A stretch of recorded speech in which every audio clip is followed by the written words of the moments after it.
अतिशय नम्रतेने सांगतो की काही तासांमध्ये माननीय मुख्यमंत्री महोदय महायुतीच्या माध्यमातून शिवसेनेच्या उमेदवाराची घोषणा करतील। त्या उमेदवारी अर्ज भरण्यात येणार सक्षम चेहरा नाही, त्याच्यामुळे उमेदवारी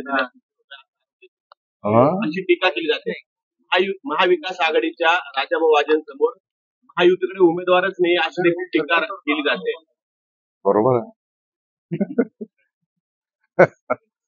मी तुम्हाला सांगितलं की नाशिकसह संपूर्ण भारताची जनता पंतप्रधान नरेंद्र मोदी साहेबांच्या साठी मतदान करण्याला उत्सुक आहेत। जिथपर्यंत नाशिकचा विषय, नाशिकचा सेटअप रेडी आहे आणि म्हणून काही तासांमध्ये उमेदवार पण घोषित होईल आणि आमचा सेटअप रेडी असल्यामुळे जो पण कोण उमेदवार राहील सायंकाळपर्यंत घरापर्यंत तो उमेदवार पोहोचलेला असेल। महायुतीकडनं केला आहे तो उल्लेख स्थानिक पदाधिकारी आणि वरिष्ठांना विश्वासात न घेता परस्पर टाकला असं वाटतंय। बघा, मी माझ्या व्यक्तिगत पातळीवर बोलू शकतो की या क्षणापर्यंत आदरणीय शांतिगिरी महाराजांशी या संदर्भामध्ये असं माझी तरी काही चर्चा झालेली नाही।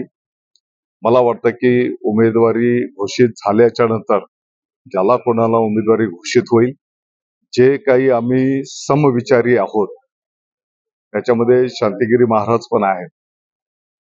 शेवटी भारताचे पंतप्रधान आदरणीय नरेंद्र मोदी साहेबांच्यासाठी आपल्याला सगळ्यांना त्या ठिकाणी काम करायचं आहे आणि म्हणून मला विश्वास आहे की एकदा उमेदवार घोषित झाल्याच्या नंतर जो कोण उमेदवार असेल त्याला आम्ही सगळेजण अनुमोदन देऊ। उमेदवारी अर्ज भरण्यासाठी अवघे 2 दिवस शिल्लक आहे, माध्यमात सस्पेन्स का ठेवला जातो?